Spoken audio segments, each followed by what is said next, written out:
అలవాటు చేసుకోవాలి, శిక్షణనిచ్చుకోవాలి, ట్రైన్ చేసుకోవాలి. దీంట్లో మొదట సకామంగానే ప్రారంభమవుతుంది. కానీ నువ్వు సాధన ద్వారా ఇవాళ బోధ విన్నావు గనక ఇంప్లిమెంటేషన్లోకి తెచ్చుకో. రేపటి నుంచి ఏమిటి, ఈ క్షణం నుంచి. రేపని పెట్టేస్తే వాయిదాలు అయిపోతాయి.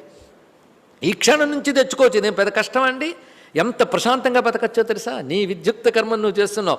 అప్పుడు నీకు అయ్యో నా ప్రపంచాన్ని గుర్తించలేదని బాధ ఉండదు. ఎందుకు ఈశ్వరార్పణం చేసావుగా, ఆ బాధ లేదు. చక్కగా చేసుకుంటున్న ఈశ్వరార్పణ బుద్ధితో సుఖదుఖాలను దృష్టిలో పెట్టుకోలేదు, సిద్ధ్యసిద్ధుల్ని దృష్టిలో పెట్టుకోలేదు, శాంతి వచ్చింది. అందుకే నాయనా బుద్ధౌ శరణం అన్విచ్ఛా, ఎల్లవేళలా కూడా ఇటువంటి బుద్ధి యోగమునందే, అంటే సమత్వరూప ఈశ్వరార్పణ రూప బుద్ధి అందే నువ్వు శరణాన్ని అన్విచ్ఛా, ఆశ్రయించు, దాన్నే ఆశ్రయించు పూర్తిగా. ఎందుకంటే ఫలం హేతువుగా పెట్టి పనిచేసేవాడిని కృపణులు అంటారు. అది మాట. కృపణాః ఫలహేతవః. కృపణులు, కృపణులు అంటే దీనులు.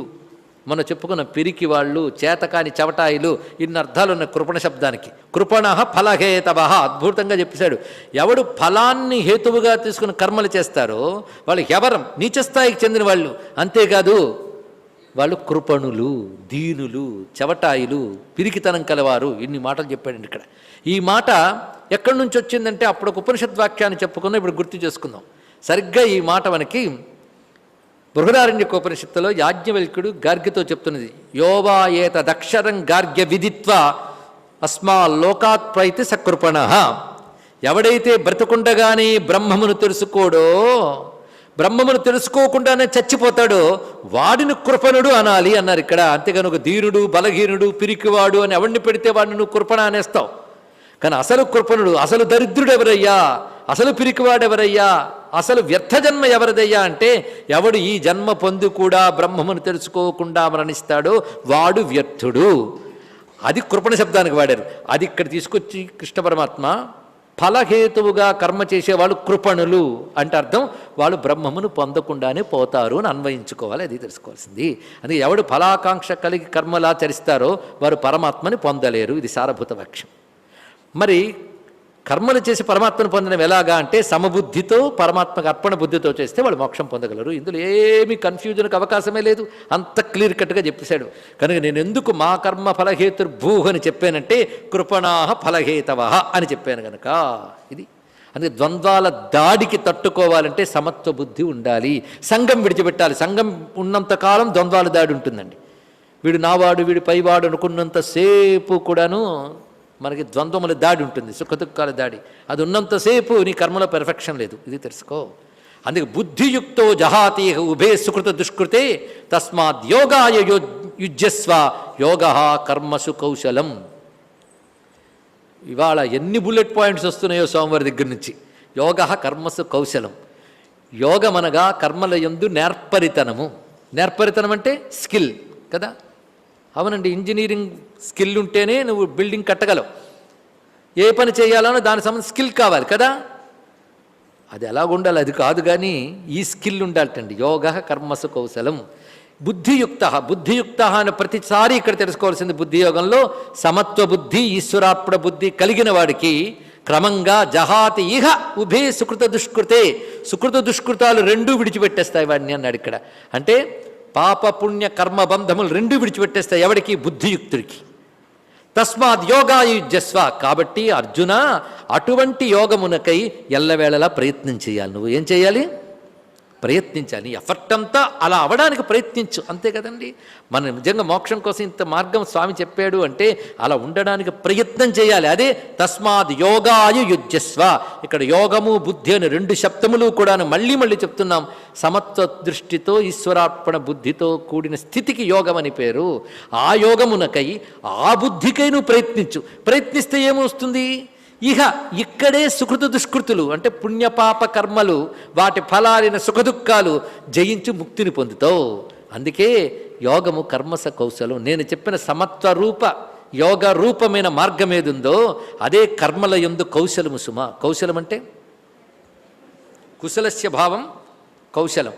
కుశలస్య, కుశలంగా ఉన్నారా అని అడుగుతూ ఉంటారు చాలామంది. కుశలం అంటే అర్థం ఇప్పుడు తెలియాలి. నేర్పరితనం అని అర్థం ఇక్కడ. నిజంగా కుశలం ఎప్పుడు అంటే ఎవడైతే ఈ విధమైన దృష్టితో ఉంటాడో వాడికి మాత్రమే కుశలము, మిగిలిన వారికి లేదు. తెలుసుకోండి ఇక్కడ. కానీ కర్మసు కౌశలం అంటే ఇదే అర్థం. ఈశ్వరార్పణ బుద్ధితో ఉండాలి. సమబుద్ధితో ఉన్నవాడు వాడు మాత్రమే కుశలంగా ఉంటాడండి. మిగిలిన వాళ్ళు ఏమంటే కుశలంగా ఉన్నారంటే వీడికి విను ఓపిక, వీడికి చెప్పే తీరిక లేదు కనుక బాగానే ఉన్నారని చెప్పిడిపోతాడు. కూర్చోబెడితే ఏకరువు పెడితే బోర్డు దుఃఖాలు ఉంటాయి. కానీ నిజంగా కుశలం ఎవడికుంటుందో ఇప్పుడు తెలిసింది కదా. సమబుద్ధి ఈశ్వరార్పణ బుద్ధి ఉన్నవాడికే కుశలం.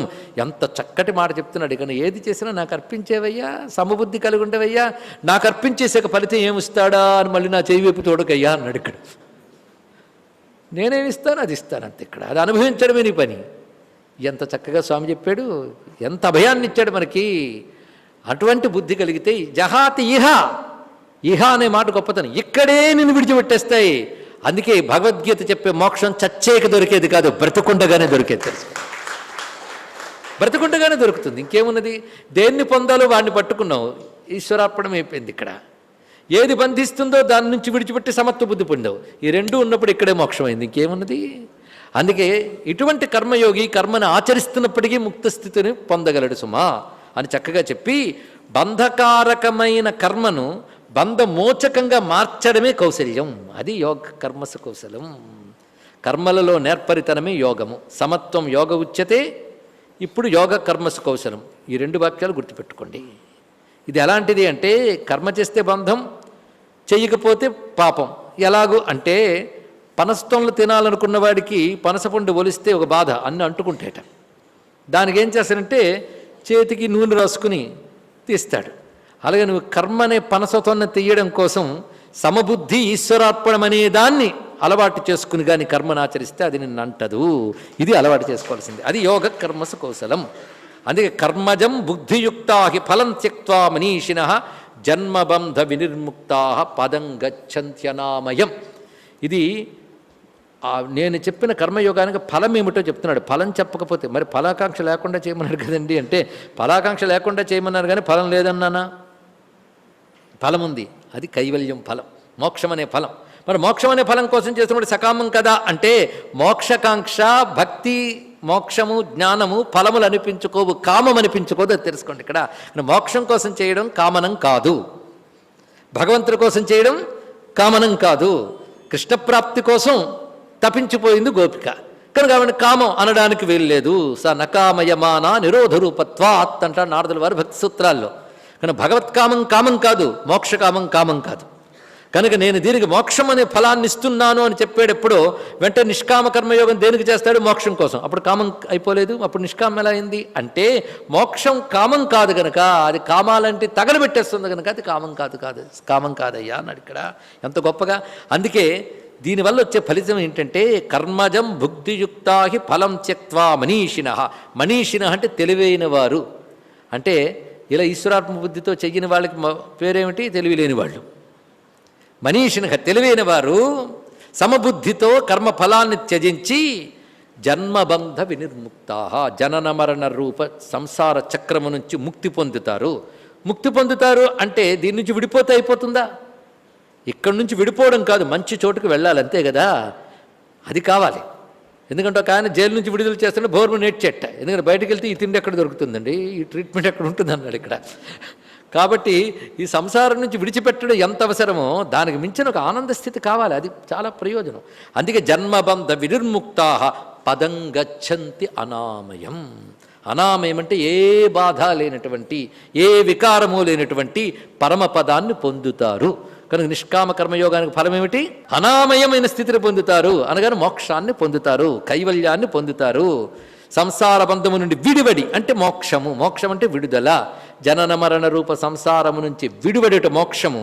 ఆ మోక్షం వల్ల ప్రాప్తించే ఆనందము అనామయం పదం. ఏ వేదన లేనటువంటి నిర్వికారమైనటువంటి పరమపదాన్ని పొందుతారు. కానీ నిష్కామ కర్మయోగానికి ఫలము కైవల్యమే. ఇది చెప్తున్నాడు అంత చక్కగా. కనుక అర్జున, కర్మణ్యేవాధికారస్తే, కర్మయోగమే నీకు అధికారం అంటే నాకు మోక్షం రాదేమో అనుకోవద్దు.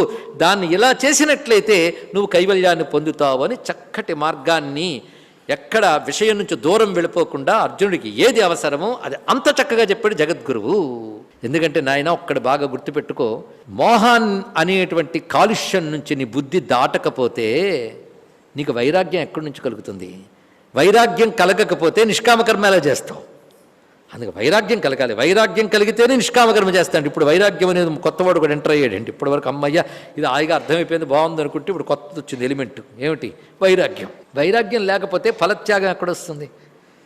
ఫలత్యాగం చేయాలంటే వైరాగ్యం ఉండాలి. వైరాగ్యం ఉంటే కానీ ఫలత్యాగం చేయాలి. వైరాగ్యం చాలా అవసరం. వైరాగ్యం దేనివల్ల అంటే విషయ దోష దర్శనం వల్ల వైరాగ్యం వస్తుంది. ఉదాహరణకి మీకు చాలా ఇష్టమైన పాయసం వండి పెట్టుకున్నారు ఇంట్లో.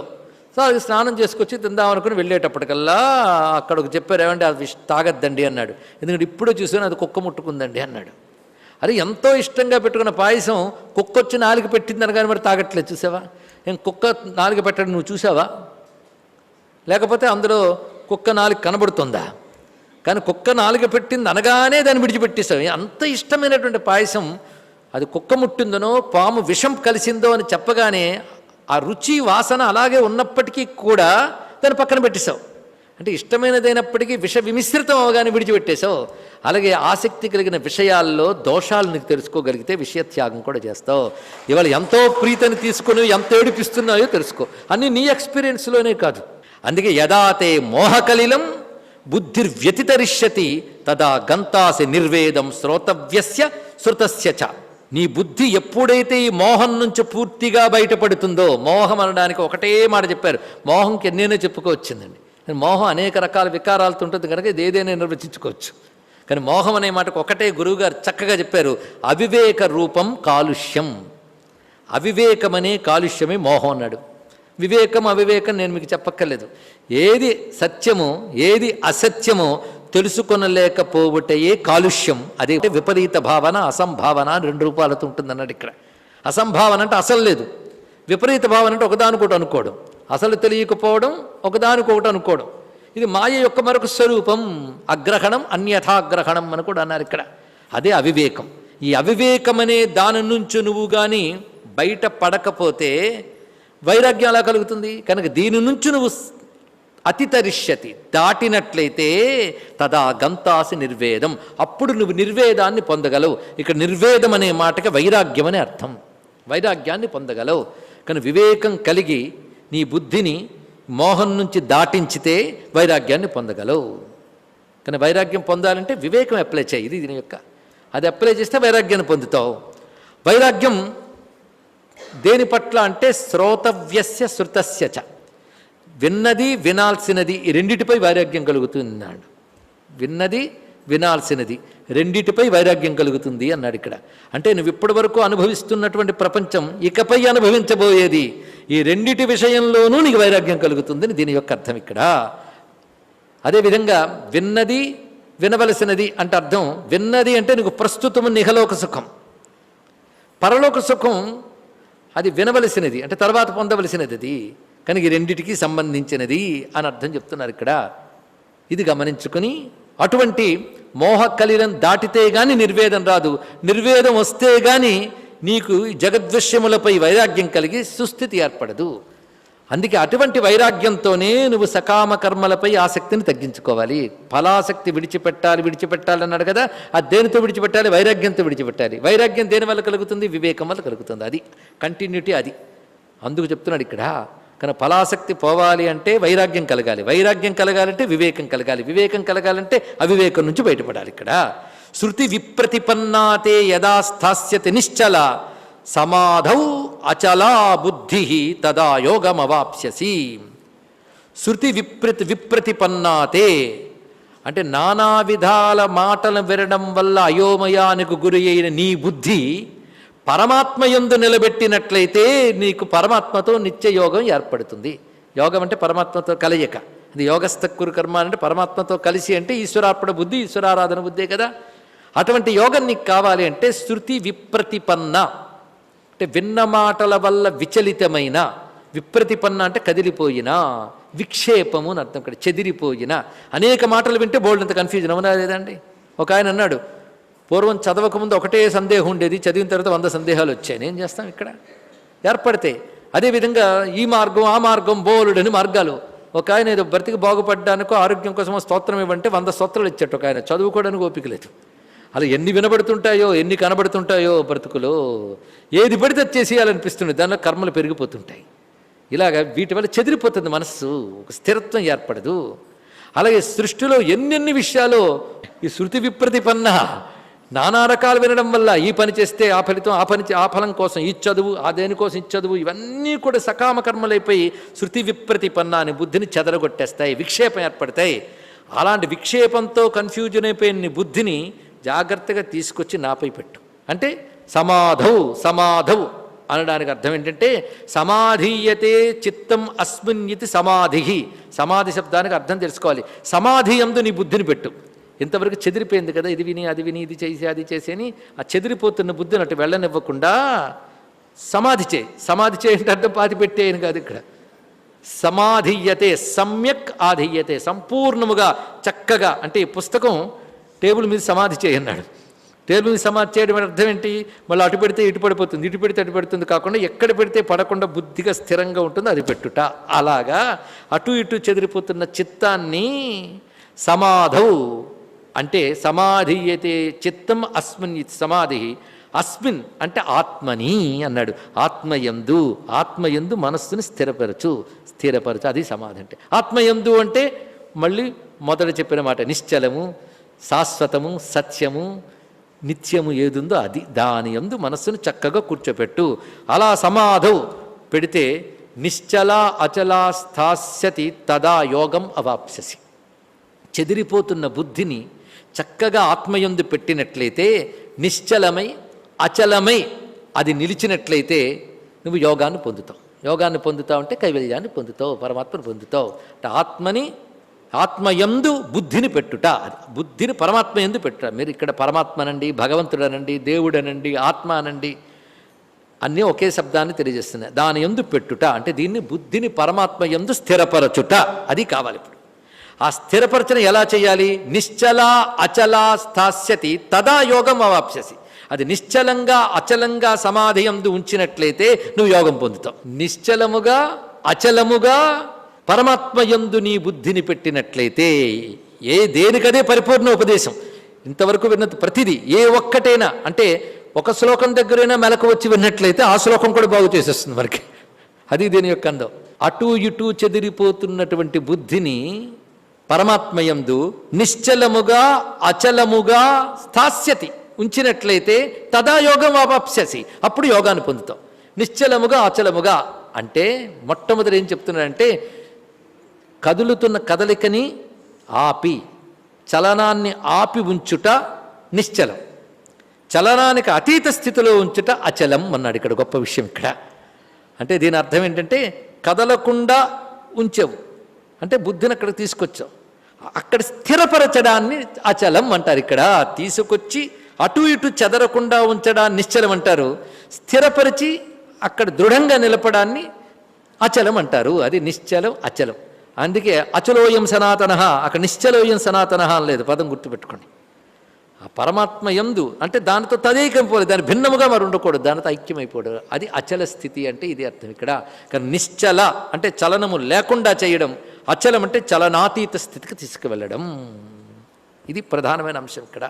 ఎందుకంటే చక్రాన్ని బాగా తిరుగుతున్న దాన్ని, ఫ్యాన్ని ఒకసారి ఆపారు, ఆపిన వెంటనే దాని చలనం ఆగింది కనుక నిశ్చలం అన్నా కానీ అచలం రాలేదు. చూడండి, అంటే కొంతసేపు ఆపిన వెంటనే కొంతసేపు అలా తిరిగి తర్వాత ఆగిపోతుంది.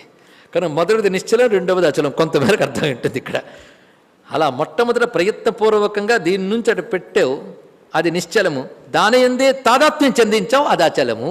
అది తెలుసుకోవాల్సింది. ఈ రెండూ చేస్తే నువ్వు యోగాన్ని పొందుతావు సుమా. దేని యందు? సమాధి అనగా ఆత్మనిష్ట. ఇంతవరకు అత్యద్భుతమైనటువంటి విషయాన్ని వివరించాడు స్వామి. అనేక సాధ్య సాధన సంబంధ ప్రకాశన శృతిభి శ్రవణై శృతి విప్రతిపన్న.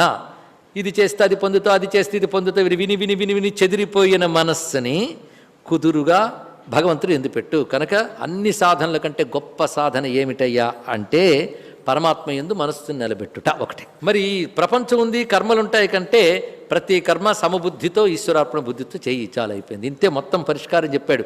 అప్పుడు నువ్వు హాయిగా యుద్ధం చేయొచ్చు. ఇక్కడ ఇంకేమున్నది? యుద్ధం చేస్తావు, ఏమి చేస్తావు, ఇంకా నీ ఇష్టం. ఎవరికైతే మనస్సు ఆ విధంగా నిలబెడుతుందో వాడు తర్కం చదువుకోవచ్చు, వ్యవసాయం చేయొచ్చు అన్నాడు వేదాంత పంచదశలో మహానుభావుడు. ఎందుకంటే ఏది చేసినా వాడికి ఏది అక్కర్లేదు, ఏది చేసినా బంధించదు. కానీ చెయ్యాలి కనుక చేస్తున్నాడు, కానీ దాని ఫలావకాంక్ష లేదు. ఈశ్వరార్పణ బుద్ధి ఉంది. ఇంత అందమైనటువంటి విషయం చెప్పిన తర్వాత ఇప్పుడు ఒక మాట అన్నాడు, సమాధి. సమాధి అంటే సమ్యక్ ఆధీయతే, పరమాత్మ యందు బుద్ధి నిలబెట్టి నిశ్చలము చేసి అచలము చెయ్యు, యోగాన్ని పొందుతావు అన్నావే, అలాగ సమాధి స్థితిలో అచులుడై ఉన్నవాడు ఎలా ఉంటాడు అని అడిగాడు. ఇక్కడ వస్తుంది. ఇక్కడ అలాంటి సమాధి స్థితిలో అలా ఉండిపోయిన అచలుడైన వాడు ఎలా ఉంటాడు అది తెలియాలి కదా. ఇంత వెనుక వినడానికి చాలా బాగుంది, పెట్టు. అలా పెడితే శాంతిగా ఉంటావు, బంధాలన్నీ పోతాయి. ఇది వినడానికి చాలా బాగుంది. అలా మనస్సును పెట్టిన వాడు ఈహ అన్నావు, ఇక్కడే అన్నావు, చచ్చేకి ఎక్కడో మళ్ళీ వెళ్ళిపోతాడన్నది, ఇక్కడే ఉంటాడన్నావే. అలా బుద్ధిని ఇటు చెదరనివ్వకుండా నీ యందే అనగా పరమాత్మ యందే లేదా ఆత్మ యందే నిలిపినటువంటి వాడు, అచల స్థితిని పొందినవాడు ఎలా ఉంటాడు? అలా స్థిరంగా తన ప్రజ్ఞను, తన బుద్ధిని స్థిరముగా ఆత్మయందు స్థితం చేసిన వాడు ఎలా ఉంటాడు, వాడి లక్షణాలు ఏంటో చెప్తావా అని అడుగుతూ ఉన్నాడు అర్జునుడు. ఇప్పుడు ఇక్కడ మొత్తం సాంఖ్యయోగంలో అర్జునుడు ప్రశ్న ఇక్కడ వచ్చిందండి.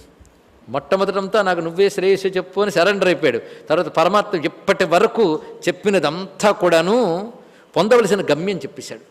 గమ్యం ఒక్కటే, జీవికి గమ్యం పరమాత్మని పొందుటియే. పరమాత్మని పొందుటికి పరమాత్మ ఒక్కడే సత్యం, మిగిలినవన్నీ అసత్యములు అనిత్యములను విచారణ చేస్తూ పరమాత్మని నిలిచిపోవడం సాంఖ్యం. అయితే ప్రపంచ వ్యవహారమే కర్మ. నువ్వు ప్రపంచం అనిత్యం అంటున్నావు. అనిత్యమైన ప్రపంచాన్ని విడిచిపెట్టాలన్నప్పుడు అనిత్య ప్రపంచ వ్యవహారమైన కర్మ నేను చేయాలి. నేను కర్మ మార్గంలో ఉన్నాను కదా అంటే కర్మ విడిచిపెట్టమని నేను చెప్పట్లేదు. ఆ కర్మని సమబుద్ధితో నాయందు అర్పణ బుద్ధితో చెయ్యు, చేస్తే నువ్వు ఆ స్థితిని పొందుతావు. ఇది చక్కగా చెప్పాడు. ఇంతవరకు బాగుంది. ఆ స్థితి ఏ స్థితి? ఆనంద స్థితి. అదే పరిపూర్ణ స్థితి, అది అచల స్థితి. ఆ స్థితిని పొందుతావు అన్నాడు. చాలా బాగుంది. ఆ స్థితి పొందాలని నాకు అనిపిస్తుంది. కానీ పొందినవాడు ఎలా ఉంటాడో చెప్పు నాకు, అది తెలుసుకోవాలని. వాడి లక్షణాలు తెలిస్తే అటువంటి వాడు ఎలా ఉంటాడు? ఎంత ఆసక్తి లేకపోతే అర్జునుడు ఈ ప్రశ్న వేశాడండి. కృష్ణ ఇంత చెప్పో సరే యుద్ధం చేస్తాలే అన్నాడా? మనం అదే ఏదో చెప్పాళ్ళండి ఇంతసేపు అని కాకుండా ఎంత ఆసక్తి ఆయనకి. అంటే ఆ స్థితి పొందాలంటే ఆ స్థితి పొందినవాడు ఎలా ఉంటాడో ఒక్కసారి వర్ణిస్తే, ఒక్కసారి అది ఐడియల్ పర్సన్. అంటే అర్జునుడు ముందు ఇప్పుడున్న ఆదర్శ పురుషుడు ఎవడు? స్థితప్రజ్ఞుడు. ఇప్పుడు ప్రశ్న, స్థితప్రజ్ఞుడంటే ఎవరు, ఎలా ఉంటాడు, ఆయన ప్రవర్తన ఎలా ఉంటుంది, ఇది అర్జునుడు ప్రశ్నించబోతున్నాడు. అంటే అర్జునుడికి ఆసక్తిగా అడిగిన ప్రశ్న ఏమిటి అంటే, బుద్ధిని ప్రజ్ఞను ఆత్మయందు స్థితపరచు అనేది కదా సారాంశం. నిశ్చలము అచలము కూడా స్థిరపరచుటే స్థితం. ఆ స్థితప్రజ్ఞుడు ఎలా ఉంటాడు, ఆత్మయందు బుద్ధిని స్థిరపరిచిన వాడు ఎలా ఉంటాడో నాకు తెలుసుకోవాలనుంది. అంటే వాడిని తెలుసుకోవాలంటే వైకుంఠానికో కైలాసమునకో మణిద్వీపనుకో వెళ్ళుము అనలేదు. వాడు ఇక్కడే ఉంటాడట. వాడిని పోల్చడం మహా కష్టం. ఎందుకంటే నేను స్థితప్రజ్ఞుణ్ణి అని బోర్డో విజిటింగ్ కార్డో వాడి దగ్గర ఉండవు. తెలుసుకోండి. ఇక్కడ నేను స్థితప్రజ్ఞుని తెలుసా అనేవాడు అన్నాడు. ఇక్కడ వాడిని నువ్వు పోల్చుకోవడం కూడా కష్టం. అయితే వాళ్ళ లక్షణాలు నువ్వు చెప్పావనుకో నేను పోల్చుకుంటాను. ఎందుకంటే ఇప్పుడు ఈయనకి ఆదర్శం ఎవడు? స్థితప్రజ్ఞుడు. అందుకే మనం మొదటి రోజే చెప్పేశాం, గీత చూపించిన ఆదర్శ పురుషుడు స్థితప్రజ్ఞుడు. ఇది తెలుసుకోవాలి. ఇక్కడ భగవద్గీత విన్న ప్రతివాడు నేను స్థితప్రజ్ఞుణ్ణి కావాలి అనుకున్నాడంటే వాడు గీతను సరిగ్గా విన్నాడని అర్థం. ప్రతివాడు స్థితప్రజ్ఞుడు కావాలనుకోవాలి. అంతే. మా అబ్బాయి ఇంజనీర్ కావాలి, మా అబ్బాయి డాక్టర్ కావాలి అనుకోవడం కాదు. జీవుడు స్థితప్రజ్ఞుడు కావాలి. అదే అంబిషన్, అదే టార్గెట్. నిన్ను నువ్వు స్థితప్రజ్ఞుడుగా అవడానికి తీర్చిదిద్దుకోవడమే పర్సనాలిటీ డెవలప్మెంట్, మరొకటి కాదు. ఇక్కడ ది పర్ఫెక్ట్ పర్సనాలిటీ అంటే స్థితప్రజ్ఞ. ఇప్పుడు అర్థమైంది కదా. స్థితప్రజ్ఞుడైపో. స్థితప్రజ్ఞుడైతే ఏమొస్తుంది? నువ్వే చెప్పావుగా, ఆనందంగా ఉంటాడు. స్థితప్రజ్ఞస్య కా భాష సమాధిస్థ్యస్య కేశవ స్థితధీహి కిం ప్రభాషేత కిమాసీత వ్రజేత కిం. స్థితప్రజ్ఞుడు భాష అంటే ఇక్కడ లక్షణం అని అర్థం. అంటే స్థితప్రజ్ఞ లాంగ్వేజ్ తెలుగు ఇంగ్లీష్ అని కాదు ఇక్కడ అర్థం. భాష అనే మాటకు భాష్యతే లక్ష్యతే. స్థితప్రజ్ఞుడి యొక్క లక్షణములు అంటే వాడి లక్షణాలు ఇవేని శాస్త్రం ఏమేమి చెప్పిందో చెప్పడమే భాష. శాస్త్రము చేత చెప్పబడిన స్థితప్రజ్ఞుల లక్షణాలు ఏమిటి? సమాధిస్తస్య. కొంతమంది ఏం చేశారంటే సమాధి స్థితిలో స్థితప్రజ్ఞుడై సమాధి నుంచి బయటపడ్డాక ఎలా ఉంటాడన్నారు. తప్పు నిర్వచనం అండి ఇక్కడ. ఎందుకంటే సమాధిలో ఉన్నప్పుడు ఒకలాగా, సమాధి నుంచి బయటకు వచ్చేటప్పుడు ఒకలాగా అనేది యోగ సమాధి.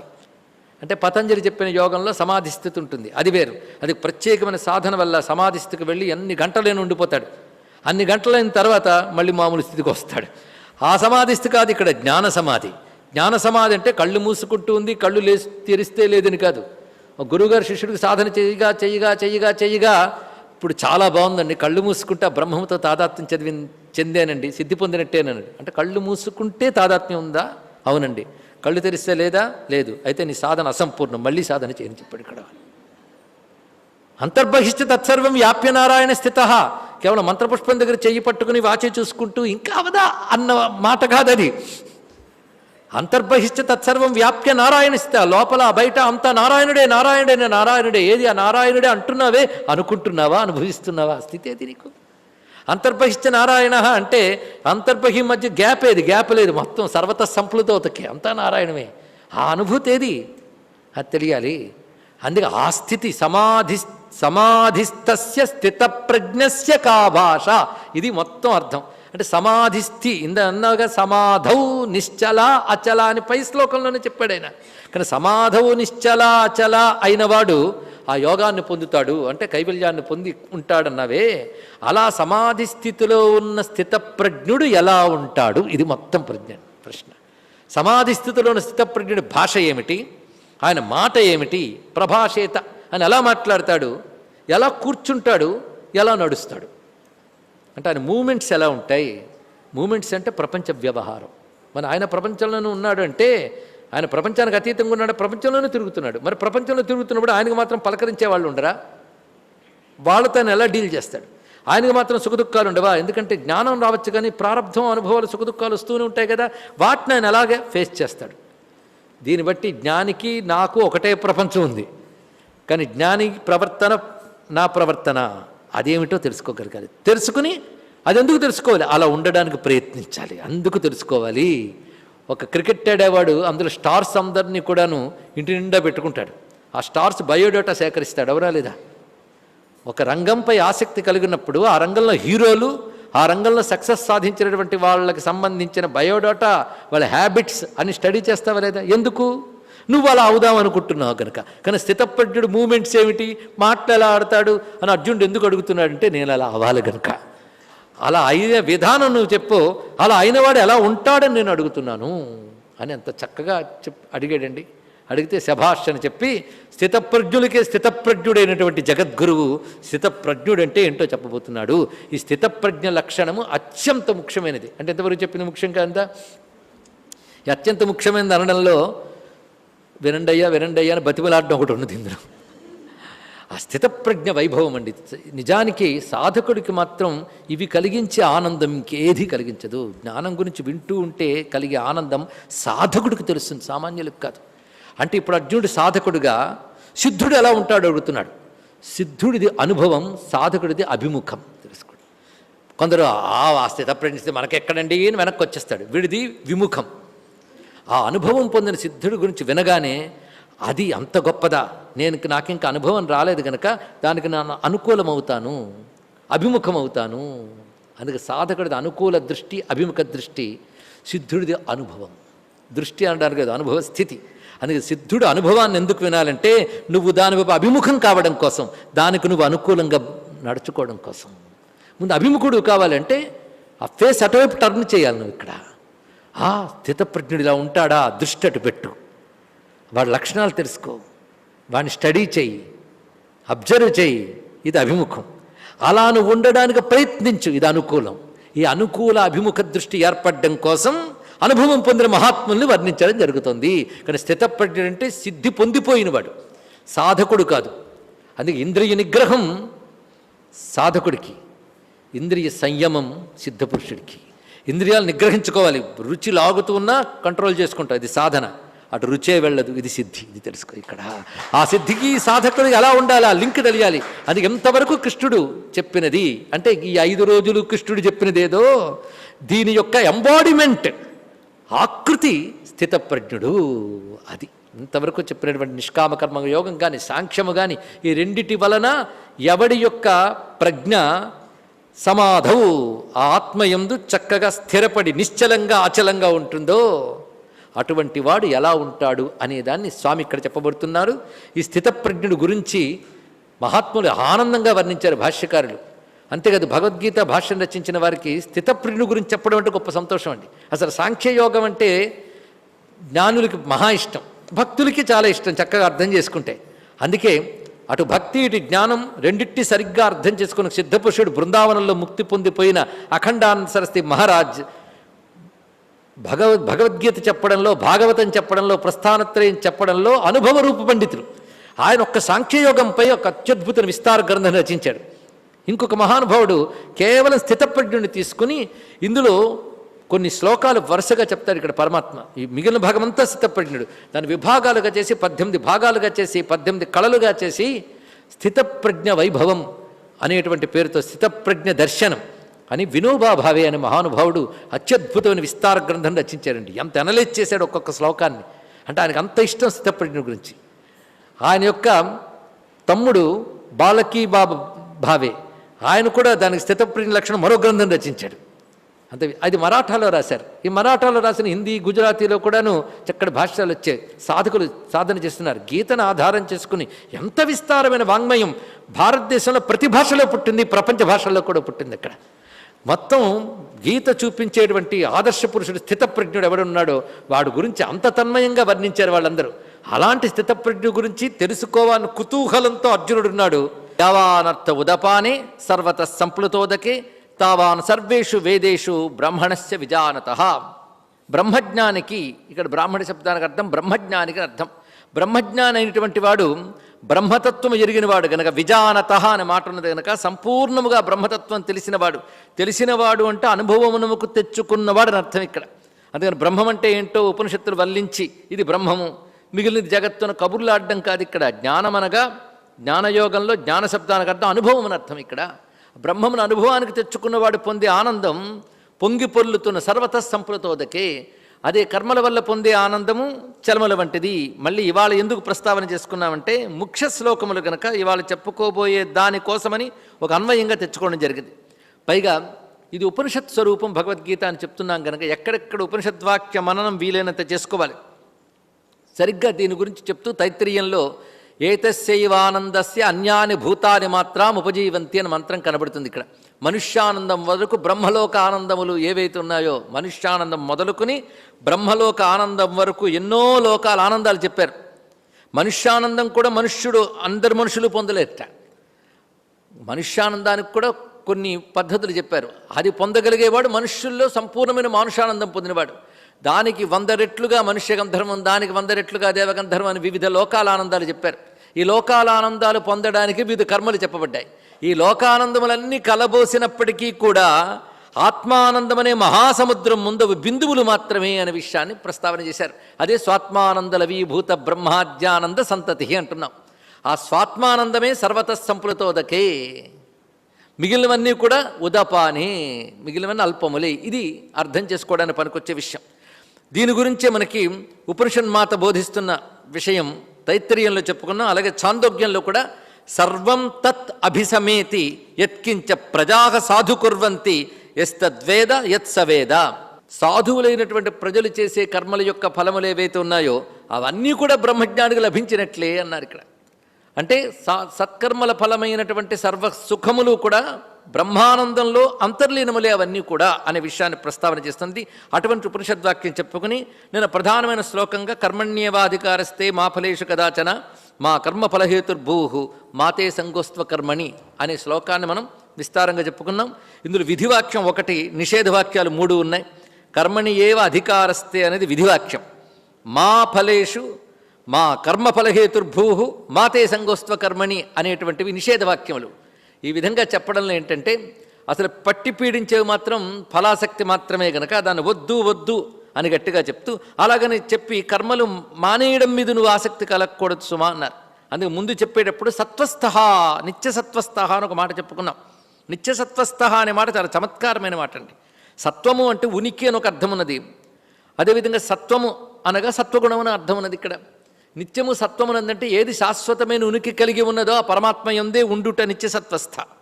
ఇంకొక అర్థంలో నిత్యము సత్వగుణంలో ఉండాలట. అంటే నిష్కామ కర్మయోగం మనలో సత్వగుణాన్ని వృద్ధి చేస్తుంది. సత్వగుణం వల్ల ఏం జరుగుతుందంటే సత్వాత్ సంజాయితే జ్ఞానం కలుగుతుంది. జ్ఞానం వల్ల త్రిగుణాతీత స్థితికి వెళతాం. త్రిగుణాలు మనల్ని బంధించేవి అయినప్పటికీ కూడా సత్వగుణం మనకి త్రిగుణాతీత స్థితికి వెళ్ళడానికి సహకరిస్తుంది కనుక 3 విడిచిపెట్టాల్సినవి 2, పట్టుకోవాల్సింది 1. కానీ పట్టి పీడించేవి 3 కూడా. కనుక విడిచిపెట్టాల్సినవి రజోతమో గుణం అంటే ఇవాళ విడిచిపెట్టేస్తామంటే పోతుందండి, ఎన్ని జన్మల నుంచి అలవాటు అయిపోయిందో. దానితో కలిసి ఉన్నాయి, ఎలా విడిచిపెడతాం? ఇక్కడ అన్నమయ్య భాషలో చెప్పాలి అంటే దేవ ఈ తగవు తీర్చవయ్యా, వేవేలకు ఇది విన్నపమయ్యా అంటాడు. ఎక్కడికి పోతామయ్యా? నీటిలో పెరిగే చేప నీటి నుంచి ఎక్కడికి వెళ్ళిపోతుంది, త్రిగుణాలతో ఉన్నవాడు త్రిగుణాల నుంచి ఎక్కడికి వెళ్తాడు? ఇందులోనూ కొట్టుకుంటున్నాం. అయితే మెలకువ కావాలి, అదే యోగ కర్మస కౌశలం. అసలు కర్మ చేయకపోవడం తమోగుణం, ఫలాసక్తితో చేయడం రజోగుణం. ఈ రెండు జయించాలంటే ఫలాసక్తిని విడిచిపెట్టి అలాగని అకర్మణ్యుడు కాకుండా ఈశ్వరార్పణ బుద్ధితో నిర్ద్వంద్వ స్థితిలో నిష్కామంగా చేస్తే అది సత్వగుణానికి దారితీస్తున్నది. ఇది గ్రహించవలసినది. ఈ శ్లోకం ద్వారా ఆ విషయాన్ని మనం తెలుసుకున్నాం.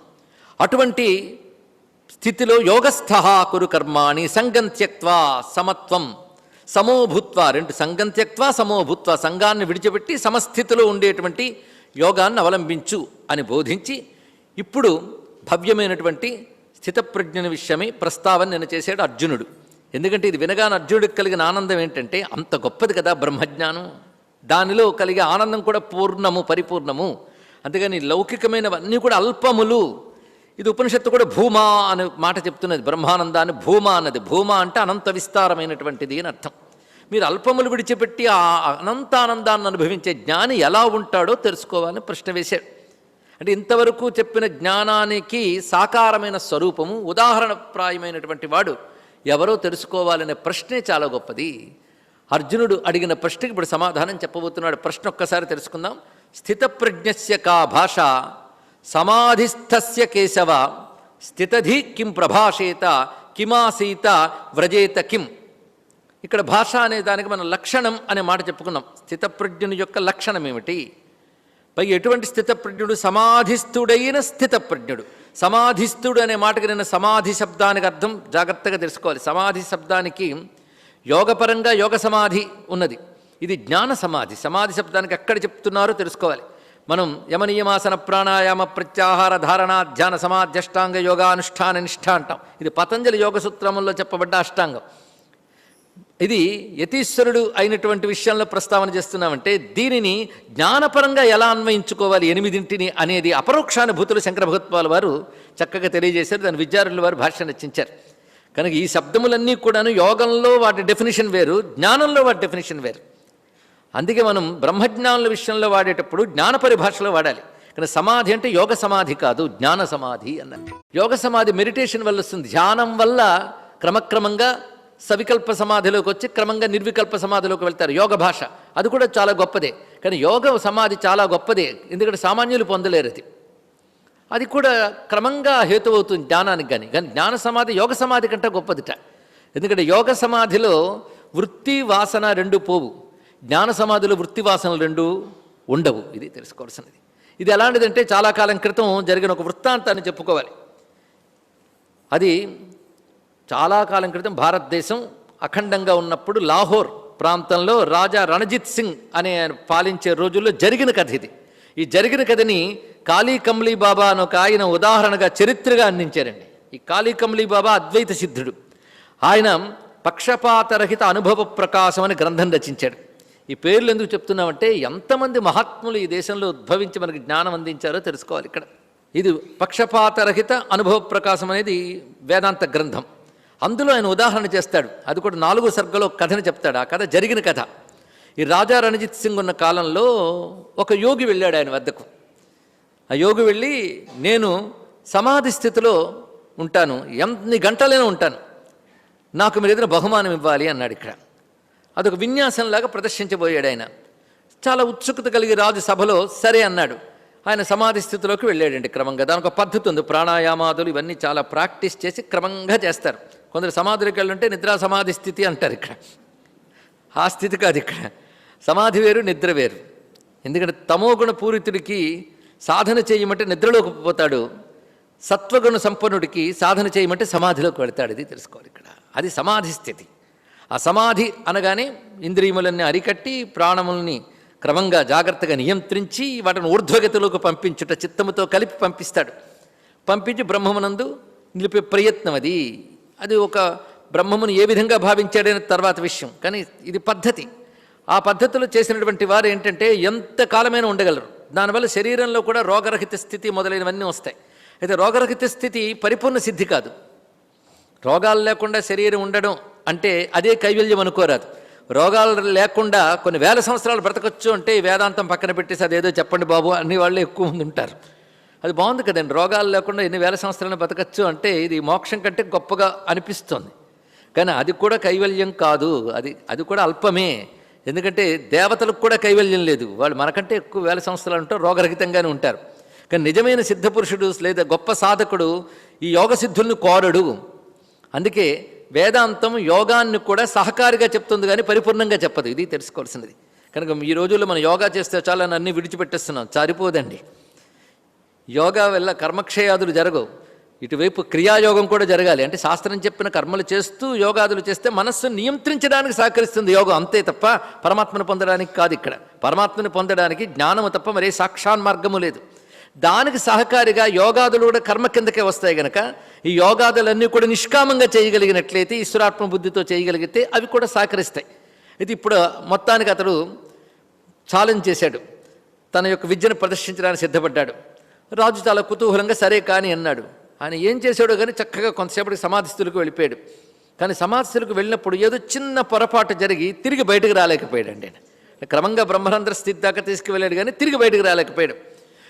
ఇక్కడ చూస్తున్న వాళ్ళకి ఏం అర్థం కావట్లేదు. కొన్ని గంటలు చూశారు, కొన్ని రోజులు చూశారు, కానీ ఆయన పరిస్థితి మాత్రం అలాగే ఉండిపోయాడు. పోనీ మరణించాడా అంటే లేదు. ఇప్పటికీ కొంతమంది ఇటువంటి వాళ్ళు నేటికి ఉన్నారు. అలా చెప్పి నేను వైద్యుల్ని పిలిపించి వాళ్ళ చేత పరీక్ష చేయించి మళ్ళీ కొన్ని నెలల తర్వాత ఫలానా రోజు నేను బయటకు వస్తాను, అప్పుడు చూడండి నా శరీర ఆరోగ్య పరిస్థితి ఎలా ఉందో అని చెప్పిన వాళ్ళు నేటికి ఉన్నారండి. అలా వాళ్ళు ఎక్కడో గర్భంలోనే ఎక్కడ చేరిపోయి వైద్యుల చేత పరీక్షలు చేయించుకుని దిగి వాళ్ళు చెప్పిన తేదీకి మళ్ళీ భూగర్భం నుంచి వచ్చి చూస్తే వాళ్ళ ఆరోగ్యం చెక్కు చెదరకుండా ఉన్నది, ఇంకా దృఢంగా ఉన్నది. అందుకే నేటి ఆధునిక విజ్ఞానానికి అంతు పట్టనటువంటి యోగ విద్యల్ని యుగాల క్రితమే ఆవిష్కరించింది భారతదేశం. ఇలాంటివి ఎన్నో అద్భుతాలు సాధించారు. దీనికి పైన ఉన్నటువంటిది బ్రహ్మజ్ఞాన రూపమైన జ్ఞాన సమాధి, దీనికి పైది. అంటే ఇవి కూడా ఇప్పుడు అనుకున్న విజ్ఞానాల కంటే గొప్పది, దానికంటే పైది ఇది చెప్తున్నారంటే ఎంత ఉత్కృష్టమో చూడండి. మొత్తానికి ఆ యోగి ఎన్నాళ్ళైనా అలాగ ఉండడంతో ఇంకా ఈయన మనకు అంతుపట్టట్లేదు, బహుశా వెళ్ళిపోయాడేమోనని చెప్పి ఒక నదీ తీరం దగ్గర తన్ని పాతి పెట్టేశారు. తర్వాత ఈ రాజు పని అయిపోయింది, తరాలు గడిచిపోయాయి. 200 సంవత్సరాల తర్వాత జరిగిన ఘట్టం ఏమిటి అంటే, ఒక పెద్ద ప్రవాహంలో కొట్టుకున్నట్లుగా అవన్నీ నిండిపోయి ఆ నీళ్లు మళ్ళీ వెనక్కి లాగేట. నీళ్లు ముందుకొచ్చి వెనక్కి లాగేయడంతో అతడి శిరస్సు బయటకు వచ్చింది. వెంటనే చుట్టుపట్ల వాళ్ళు అతన్ని తీశారు. ఈడు మహానుభావుడు, శరీరం చూస్తే ఎక్కడ చెక్కు చెదరలేదు, కానీ ఎప్పటి నుంచి ఉన్నాడో తెలియదు, ఇలా అనుకుంటుంటే 100 సంవత్సరాలు కూడా ఉన్నట్టు అతను. అప్పుడు ఆ పక్క నుంచి వెళుతున్న యోగి ఇది పరిశీలించి ఇతను ఏదో పొరపాటు వాళ్ళు అక్కడ ఆగిపోయాడు, వాళ్ళు కిందకి దిగలేదని చెప్పి ఎక్కడో ఒక నాడి పట్టి నొక్కాడు ఆయనకు తెలుసు కనుక. వెంటనే మెలకు వచ్చి రాజా బహుమానం అన్నట్ట. ఇది చెప్పడంలో ఉద్దేశం ఏంటంటే, బహుమాన ఆశతో ఆయన ఏ యోగ సమాధిలో కూర్చున్నాడో ఆ యోగ సమాధిలో తనను తాను విస్మృతి చెందినటువంటి స్థితికి వెళ్ళి మళ్ళీ బాహ్యస్మృతి రాగానే బహుమానం. అంటే వాసన వదలలేదు, ఆశ వదలలేదు, కనుకనే ఆ యోగ సమాధి కాదు ఇది అని తెలుసుకోవాలి. అందుకు సమాధిస్తస్య అంటే అటువంటి సమాధి కాదు. ఎందుకంటే స్థితప్రజ్ఞుడి సమాధి ఎటువంటిది అంటే అసలు ఆశ లేదు, వాసన లేదు, అటువంటిది అంత ఉత్కృష్ట స్థితి అది. అందుకే ఇక్కడ చెప్పేటప్పుడు నిశ్చల అచల అయినటువంటి సమాధి స్థితి, ఆ సమాధి స్థితి పొందినటువంటి వాడు స్థితప్రజ్ఞుడు. ఈ మాట చెప్పడంలో మామూలుగా యోగ రూపమైన సమాధిలో నిర్వికల్ప సమాధి కంటే గొప్పది స్థితప్రజ్ఞ యొక్క స్థితి అని గ్రహించాలి. ఇక్కడ స్థితప్రజ్ఞుడి జ్ఞాన సమాధి అంత గొప్పది. ఈ జ్ఞాన సమాధి కళ్ళు మూస్తే బ్రహ్మముతో, కళ్ళు తెరిస్తే ప్రపంచంతో కాదు. కళ్ళు మూసినా తెరిచినా బ్రహ్మము తప్ప మరొకటి లేదు, అటువంటి స్థితి. దీనికి మరొక భాష ఒక పండితుడు చెప్తాడు, జాగ్రత్త సమాధి అని. భాష తెలియాలే కానీ టెర్మినాలజీలు పెంచుకుంటూ వెళ్ళిపోవచ్చు, దానితో మరింత కన్ఫ్యూజన్ చేయొచ్చు. కానీ అర్థం చేసుకోవడానికి ఏంటంటే, కళ్ళు మూస్తే బ్రహ్మము, కళ్ళు తెరిస్తే ప్రపంచం అని కాదు. కళ్ళు మూసినా తెరిచినా బ్రహ్మమును మాత్రమే అన్ని చోట్ల చూస్తాడు, సర్వత్ర పశ్యతి. తర్వాత అధ్యాయాలు కూడా భగవానుడు ఇదే మాట చెప్తాడు, అన్నిటా నన్ను చూచువాడు. అంటే తనలో అన్నిటా ఉన్నది బ్రహ్మం ఒక్కటే, బ్రహ్మము తప్ప మరొక వస్తువు లేదు అని చెప్పడం. ఇక్కడ అన్ని కెరటాల్లో నీటిని చూడడం ఎలాంటిదో అందరిలో బ్రహ్మమును చూడడం అటువంటిదే. ఉపమానం సరిగ్గా సరిపోతుంది. అన్ని కుండల్లో మట్టిని చూడడం అని వాడలేదు నేను, సరిపోయినప్పటికి కూడా అన్ని కుండల్లో మట్టి అయినా ఏ కుండ కాకుండా అనిపిస్తుంది. కానీ అన్ని కెరటాల్లో ఒకే నీరు అనేది ఇంకా బాగా అర్థమవుతున్నది ఇక్కడ. అంటే కెరటానికి తనకంటూ ఉనికి లేదు, నీరే. అలాగే జగత్తులో ఏ ఉపాధికి తనకంటూ ఉనికి లేదు, బ్రహ్మమే. ఇది ఎవడికి అర్థమవుతుంది? స్థితప్రజ్ఞుడికి అర్థమవుతుంది. అలాంటి సమాధిస్థుడైన స్థితప్రజ్ఞుడి యొక్క లక్షణం ఏమిటి అని అడుగుతున్నాడు. అంటే ఈ స్థితప్రజ్ఞుడు మనకి ఇలా ఈ పోస్టర్లో అలా కనబడతాడు అనుకోవచ్చు. అందుకే హఠయోగాలు, రాజయోగాలు, నాదయోగాలు, లయయోగాలు వీటన్నిటికంటే గొప్పది జ్ఞానయోగం అని చెప్పడం దీని యొక్క ఉద్దేశము. మరి ఇవన్నీ కూడనివా అంటే ఇప్పుడున్న కంటే ఉత్కృష్ట స్థితి తెచ్చుకోవడానికి ఒక పనికొస్తాయి కనుక వాటిని నిషేధించరాదు. ఇప్పుడు రోగంతో ఉన్నవాడికి ఆరోగ్య సంబంధమైన వైద్యశాస్త్రం చాలా అవసరం. అది జ్ఞానయోగం కాదు, వేదాంత శాస్త్రం కాదు అని వైద్యశాస్త్రం వద్దంటామా? వైద్యశాస్త్రం అవసరమే. వైద్యశాస్త్రం స్వస్థత కోసం, సరి అయిన స్థితి కోసం ఎలా అవసరమో ఇటువంటి యోగములు కూడా అవసరమే. కానీ యోగ సిద్ధుల కోసం వెంపర్లాడకూడదని చెప్పడం కోసం ఇది చెప్తున్నారు ఇక్కడ. శాశ్వత సిద్ధి కేవలం జ్ఞానమునకు మాత్రమే ఉంది గనక ఇక్కడ స్థితప్రజ్ఞస్య, ఎటువంటి స్థితప్రజ్ఞస్య? సమాధిస్థస్య స్థితప్రజ్ఞస్య కా భాష. సమాధిస్థితుడైన స్థితప్రజ్ఞుని యొక్క లక్షణమేమిటి అంటే సమాధి అంటే సమబుద్ధి అని కూడా అర్థం తెచ్చుకోవచ్చు. సమ్యక్ ఆధీయతే ఇది సమాధి అంటే సంపూర్ణముగా తన బుద్ధిని పరమాత్మ యందే ముందు నిశ్చలముగా తర్వాత అచలముగా ఎవడు ఐక్యం చేశాడు వాడు. అది పై శ్లోకంతో ఉన్న అనుబంధం మనం తెలుసుకుని అటువంటి వాడు ఎలా ఉంటాడు అనే ప్రశ్నకి ఇక్కడ సమాధానం చెప్తున్నాడు. ఇక్కడ స్థితప్రజ్ఞ అనే మాటకు అర్థం నిన్న చెప్పుకున్నా, మరొకసారి తెలుసుకున్న తప్పు లేదు. స్థిత అంటే ప్రతిష్ఠిత అని అర్థం. ఇక్కడ ప్రతిష్ఠిత, తిష్ఠ అంటేనే కూర్చొనుట, ఉంచుట. ప్రతిష్ఠ అంటే ప్రకృష్టేనా, చక్కగా పరిపూర్ణముగా ఉంచుట. ఎలా ఉంచాలంటే మళ్ళీ బయటికి రాకూడదు, అది ప్రకృష్టముగా ఉంచుట, అది ప్రతిష్ఠిత. కానీ స్థిత ప్రతిష్ఠిత ఇది ప్రజ్ఞ, స్థిత ప్రజ్ఞ అన్నారు. ప్రతిష్ఠితమైన ప్రజ్ఞని స్థిత ప్రజ్ఞ. స్థితం అనే మాటకు ప్రతిష్ఠ అని అర్థం. ప్రజ్ఞ ప్రతిష్ఠితమైందిట అంటే చక్కగా ఉన్నది. ఆ ప్రతిష్ఠ అన్న మాట చాలా గొప్పదండి. ఒక ఆయన కుర్చీలో కూర్చున్నాడు, ప్రతిష్ఠ అయింది అనరు, అవునా లేదండి? వాడు ప్రతిష్ఠ అయితే మళ్ళీ ఆవిడు ఆలయంలో గుడిలో ప్రతిష్ఠ చేశారంటారు. అంటే ఇంక ఇక్కడ స్థిరంగా ఉందని అర్థం. ఇక్కడ ప్రతిష్ఠ మాట మన లోక వ్యవహారంలో చెప్తూ ఉంటాం. కనుక ఆయన వచ్చి సింహాసనంలో ప్రతిష్ఠితులయ్యారండి అంటే మహాప్రమాదం. ఉపస్థితులనండి, ప్రతిష్ఠితులని రాదు. తిష్టే, ప్రతిష్ఠ కాదు. కానీ ఆలయంలో శివలింగాన్ని ప్రతిష్ఠ చేసాం మనం అంటే కదలదు ఇంకక్కడ. అది తెలుసుకోవాల్సింది. అంత అందమైన మాట. కనుక స్థిత అంటే ప్రతిష్ఠిత అన్న మాట అద్భుతంగా చెప్పిన భగవత్పాదులు వారు. అందుకే వాడు ప్రజ్ఞ అంటే బుద్ధి, తెలివి బ్రహ్మమునందు ప్రతిష్ఠితమైపోయింది. ఇక అక్కడి నుంచి బయటకు కదలదండి. అలా ఉన్నది ఇక్కడ. ఆ పరమాత్మ ఎందు ప్రతిష్ఠితమైపోయింది. ఎలా ప్రతిష్ఠితమయ్యిందో చెప్తున్నారు ఇక్కడ. అహమస్మి పరం బ్రహ్మ ఇది ప్రజ్ఞ యస్య సహ స్థిత ప్రజ్ఞ. నేనే బ్రహ్మమును అనే అనుభవ స్థితి ఏదో అది స్థిత ప్రజ్ఞ అన్నాడు ఇక్కడ. అంటే బ్రహ్మజ్ఞాని యొక్క అవస్థను ఇక్కడ వర్ణించబోతున్నారు. అవస్థ కాదు, అది అవస్థాతీతమైన స్థితి, దాన్ని చెప్పబోతున్నారు. కానీ బ్రహ్మైక్యము పొందినటువంటి వాడి యొక్క స్థితి అది స్థిత ప్రజ్ఞ అనే మాటకు అర్థం. అచలే బ్రహ్మని స్థితే, ఇంత చక్కగా ఉన్నది. అయితే స్థితప్రజ్ఞ మాట గురించి, ప్రజ్ఞ గురించి మనకు అనేక వేదాంత వాక్యాలు ఉన్నాయి. దీన్ని భగవద్గీతకు పూర్వమే ఉన్న ఉపనిషత్తుల్లో జీవన్ముక్తావస్థ అని, బ్రహ్మజ్ఞాని అని ఇలాంటి మాటలు వాడారు. కానీ కృష్ణ పరమాత్మ ప్రయోగించిన గొప్ప శబ్దం స్థిత ప్రజ్ఞ. కృష్ణ పరమాత్మ ఇచ్చిన, ఆయన కాయిన్ చేశాడండి ఈ శబ్దాన్ని. అక్కడి నుంచి తర్వాత వచ్చిన వేదాంత శాస్త్రం అంతా ఈ పదాన్ని పట్టుకుంది. ఎంత అందంగా చెప్పాడు. స్థితప్రజ్ఞ అనే మాటలోనే ఆయన మనకు సాధన ఎలా చేయాలో చెప్పేశాడు. ప్రజ్ఞని పరమాత్మ ఎందు స్థితం చేయి, అంతే, ఒకటే మాట. ఇది కావాలనుకున్న వాడికి మాట పట్టుకుని బ్రతుకంతా దానికోసం ప్రయత్నిస్తారండి. ఎంత వేగం నా ప్రజ్ఞ పరమాత్మ ఎందు పెడతానా అని చూస్తాడు. అక్కర్లేదనుకున్నవాడా ఎలాగూ ప్రపంచమే పారేస్తూ ఉంటాడు ప్రజ్ఞని. ఆ కారణం చేతనే అన్నమయ్య యొక్క మాట అంటాడు, పరమాత్మ యందు ప్రయోగించిన బుద్ధికే సార్థకం ఉంది కానీ ప్రపంచం మీద పడేసిన బుద్ధికి సార్థకం ఏముందయ్యా అన్నాడు. ఇక్కడ పడేసిన బుద్ధి వ్యర్థమైపోతుంది. ఎందుకంటే ఊసర క్షేత్రాల్లో విత్తనాలు జల్లితే ప్రయోజనం ఏముంది? సారవంతమైన భూమిలోనే జల్లాలి. అలాగే భగవంతుడిచ్చిన ప్రజ్ఞని భగవంతుని యందు నిలుపు, అప్పుడు నువ్వు స్థిత ప్రజ్ఞుడు అవుతావు. అధికార పురుషులకు అంటే యోగ్యులైనటువంటి వారికి అర్థమయ్యే విధంగా, వారు తరించే విధంగా బోధిస్తారే తప్ప వాళ్ళు కొత్తవి తీసుకురారు. చలమల్లో నీరు ఎలాంటిదో విషయాల్లో సుఖాలు అలాంటివి తెలుసుకో.